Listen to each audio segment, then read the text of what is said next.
संपूर्ण महाराष्ट्रच नव्हे तर देश खरं तर या निकालाची वाट पाहत होता, या शिक्षेची वाट पाहत होता।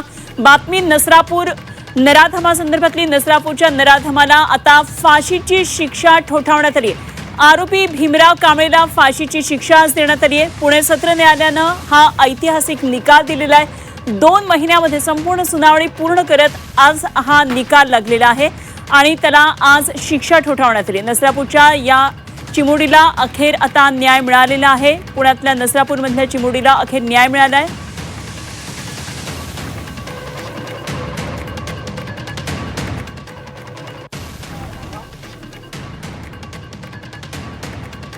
त्यांची युक्तिवाद हा महत्त्वाचा ठरला, कारण त्यांनी 12 अशा गोष्टी मांडल्या होत्या की जेणेकरून आरोपीला फाशीची शिक्षा होईल। सर, तुमचे 12 मुद्दे फार महत्त्वाचे ठरले, नेमके ते काय मुद्दे होते, काय संदर्भात दिला होता? कसं आहे, भारतामध्ये फाशीची शिक्षा देणं हा म्हणजे हा अपवाद आहे।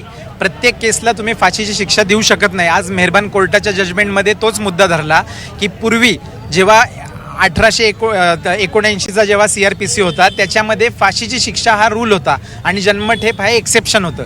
परंतु नंतर जेव्हा जेव्हा जसं आपल्या सुप्रीम कोर्टाचे आणि जसं वेगवेगळे निर्णय येऊ लागले, त्या न्याय निर्णयामधनं आज असं धरलेलं आहे की फाशीची शिक्षा हा अपवाद आहे। अपवादात्मक परिस्थितीमध्येच फाशीची शिक्षा देण्यात येऊ शकते।